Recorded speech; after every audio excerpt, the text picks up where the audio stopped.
Michigan State University President Samuel L. Stanley Jr., MD, joins me on MSU Today to elaborate on topics he discusses in his June 2022 Spartan Community Letter, which you can read by clicking on the Communications tab at president.msu.edu. President Stanley, good to talk with you again. It's always a pleasure, Russ, and as you've been talking about beautiful days here in Michigan right now. Yes, indeed. Pure Michigan summer. But, you're in Detroit this week to congratulate the inaugural class of graduates of the Apple Developer Academy. Remind us of the Academy's evolution and mission. Well, this Academy is really a collaborative effort between Apple, Michigan State University, as well as the Gilbert Family Foundation and the Rocket Companies. And the three groups have really come together to provide what is a groundbreaking opportunity for individuals in Detroit and all of Michigan. And this is the first Apple Developer Academy in the United States. It's one of many that are around the world, but the first in the U.S., as I said. And it's an opportunity for individuals between 18 and above to learn how to code and develop apps for Apple, for the Apple operating system. And it really is a technology boot camp that begins in the summer. Those who progress through there get asked to join the academy for a 1-year or 2-year term. And by the time they finish, they're well prepared to code for Apple apps and maybe even start their own companies as far as Apple apps. The first class of 100 has been incredible. I had a chance to meet them when they started and meet them when they finished.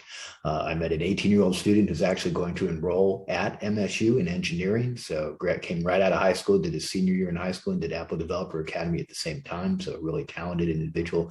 Met a mother and son, a combination, who were both going to graduate as well. And she was really impressed, not only by what she could learn in a new career, but the chance to really talk to her son about tech in a way she'd never been able to before. So it's a great program. We're going to be expanding it next year and doubling the number of students in the cohort. We're very excited about it going forward. And of course, these are students who can hopefully write their own ticket in terms of starting new companies or working for existing companies with these kinds of skills. Very cool. And meanwhile, back on campus, we're preparing for the coming academic year already. The MSU Board of Trustees last week laid the financial groundwork for the university's new fiscal year with approval of a $3.2 billion budget that supports goals outlined in our MSU 2030 strategic plan. What are some areas of the budget you'd like to highlight for Spartans? So first of all, it's a lot of work to get this done, and my thanks to the Board of Trustees. This is a key element of what they do. And so this budget is really a cooperative effort between the administration and the board. And I think there's a number of things I just point out too. And first of all, is just student success remains a critical element of this. A lot of the spending that we're doing going forward, and new spending particularly, is devoted to student success. And we have $8 million coming in new for programs to help everyone, but including particularly economically disadvantaged first-generation students and others to successfully matriculate and complete at Michigan State University. We have nearly $12 million more in student financial aid, so we'll be giving up to $208 million this year.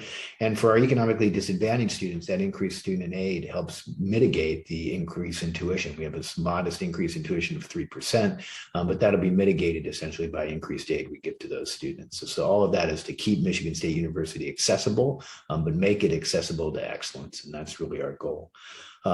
We think the budget and from tuition and our increases are important because state appropriations continue to lag behind our costs. And in this inflationary period, we have concerns like everyone else of making sure we have a balanced budget.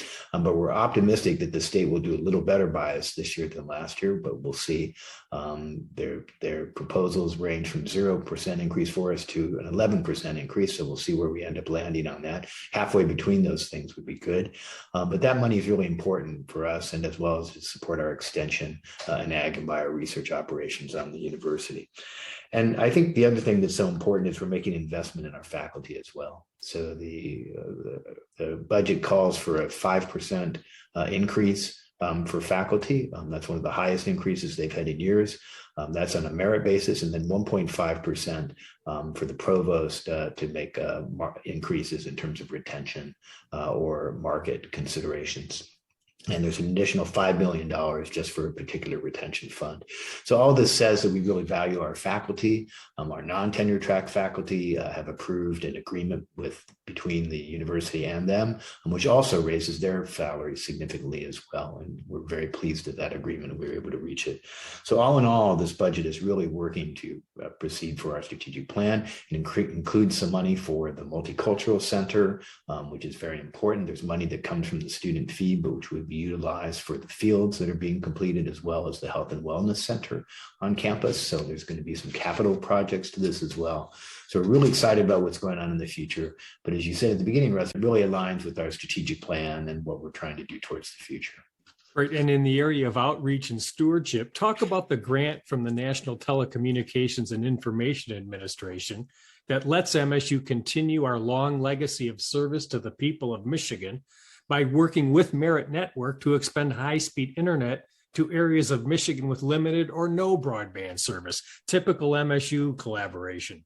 It's a great program, and we're very excited about it. This grant is going to make a huge difference to people in rural areas who don't have access to internet or have inadequate internet to do the things they need to do. So something we take for granted here in East Lansing is something that they don't have, or they don't have in a way that works as well as it could. So that's a $10.5 million federal grant. Merit Network has been a collaboration between a number of public universities in the state of Michigan. It's provided these kinds of services in the past, but I want to compliment Melissa Wu, who's our Executive Vice President for Administration, Director of IT, for the role she's played in helping us lead this particular project for Merit. So we're very excited about it and what it can do. And for the second time, MSU earned a gold rating for sustainability achievements from the Association for the Advancement of Sustainability in Higher Education. Seems like I often comment to you, sir, Spartans are green in many ways. Absolutely. And we're very proud of this. So this gold rating, as you said, is the second time we've done this. Our goal, of course, is to get to platinum, and we're trying to get to platinum before 2030. That's part of our strategic plan. We don't want to rest on gold. This is an issue that's so important for our students, faculty, and staff, and our community. It's one which we take very seriously. We have inherent challenges to doing better in this goal, but we're not going to give up, and we're going to reach for it and get to that platinum level. Two Spartan Sports have new leaders, President Stanley. Sharonda McDonald Kelly will bring her Women's College World Series experience to MSU as head softball coach, and Harry Jaden is the new coach of men's tennis. Your thoughts on Sharonda and Harry?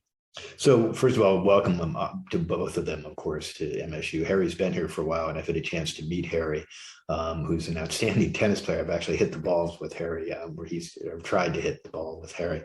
And he's going to be the 9th head coach. And I did want to say something about Gene Orlando. Gene has been an incredible leader for Michigan State tennis over 31 years.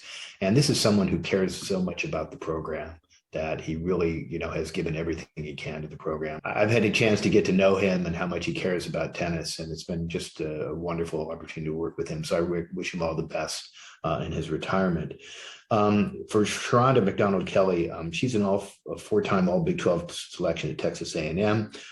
She really has a lot of excellent experience, and I think she's someone who's going to, again, make a difference for us. Jackie Joseph is a legend. She led the Spartans for 29 years. She's now going to help us in athletic administration, where her knowledge of women's sports and the history of Title IX at Michigan State University makes her an ideal person to provide support to Alan Hauer in that area. But really excited about Coach McDonald Kelly coming, and I look forward to, haven't met her yet, but I look forward to meeting her. And I saw softball last year and baseball.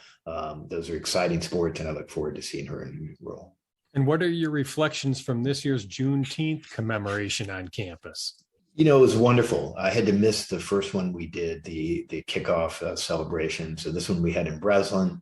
It was a good turnout, a lot of excitement and joy, but a lot of recognition of how far we still have to go. And I think that was very important as well. I was joined by 2 Board of Trustees members, so Trustee Rima Vassar and Trustee Renee Kanaki Jefferson. And the keynote address by Professor Chambliss at Michigan State University was particularly interesting, as he talked about how we envision our future as a country, and particularly in issues around race and racism. So I think it was very good. And again, something that I'm so glad that we made a decision to initiate at Michigan State University, the celebration and recognition of Juneteenth.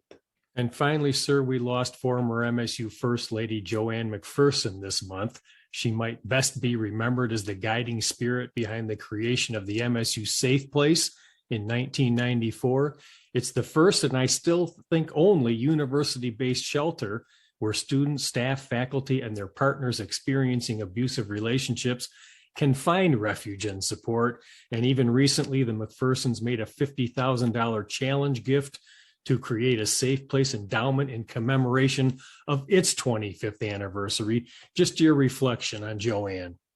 So I know Joanne very well through Peter, and she was a remarkable individual. And I had a chance to talk to people who actually worked with her, including Trustee Melanie Foster, who worked with her during her time as First Lady at Michigan State University, which was between 93 and 2005.